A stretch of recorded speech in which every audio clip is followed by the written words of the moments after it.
All right, folks. In the United States Senate, let's talk about health care.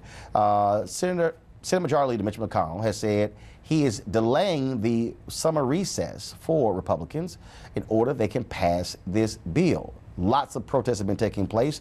Folks were, of course, arrested all throughout the week. The actually last couple of weeks. On tomorrow, Reverend Dr. William Barber will be leading others as they go to Mitch McConnell's office. There have been demonstrators flooding lawmakers on Capitol Hill, not just with phone calls and emails, but also personally showing up at their offices. Let's go to our panel and talk about this here, folks. I don't think for a second, that Mitch McConnell thinks that this is not going to happen. The pressure is about to intensify against him and Senate Republicans if they try to pass this health care bill. Yeah, well, but he has to. I mean, he has to fulfill his promise. This guy who they call a genius in terms of strategy doesn't have a hand to play. I mean, all he can do now is press it up. You're going to lose. Susan Collins already said she can't support it. They got a little $45 billion buyout.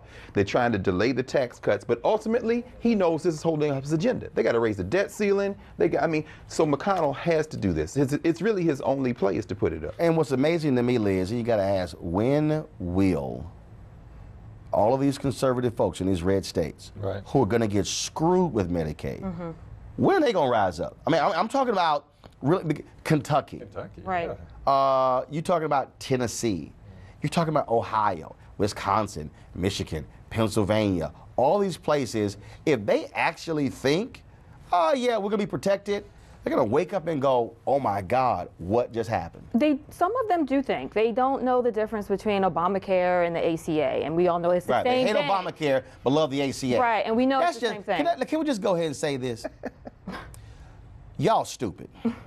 No, because people always say, well, you know, we shouldn't call the voters stupid. You are stupid if you actually say, I hate Obamacare and I love the ACA. It's the same thing. I can't tolerate stupid. Yes. That's called just stupid people. Right.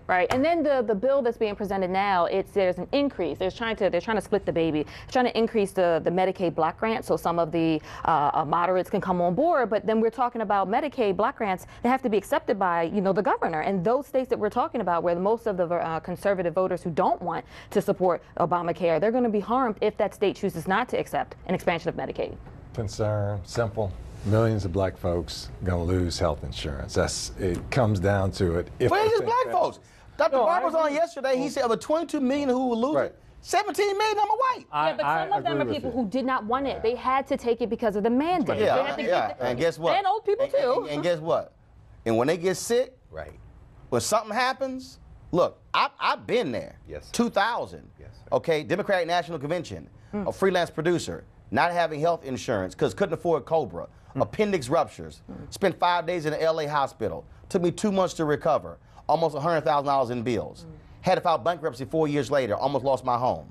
Okay, you 28, 29 out there, go ahead and try it if you want to, and then see what happens if you don't have health care. No question. There it is right there. You just laid it out, Roland.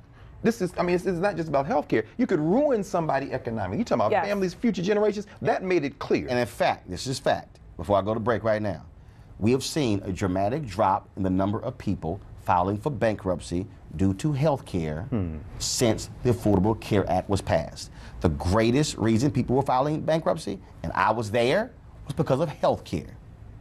Yeah, and it dropped after the Affordable Care Act. And we'll see what happens. Weekdays on TV One. I will never lie to you. Oh my God. Roland Martin. He doesn't want to talk to us. He wants to ignore us. Uncensored. Hell no. That ain't gonna cut it, boo. Unapologetic. No, that is fundamentally false. You are wrong. Unfiltered. He wants an America where we all look alike.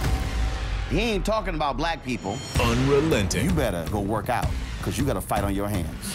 NewsOne Now with Roland Martin. Weekdays at 7 a.m. on TV One.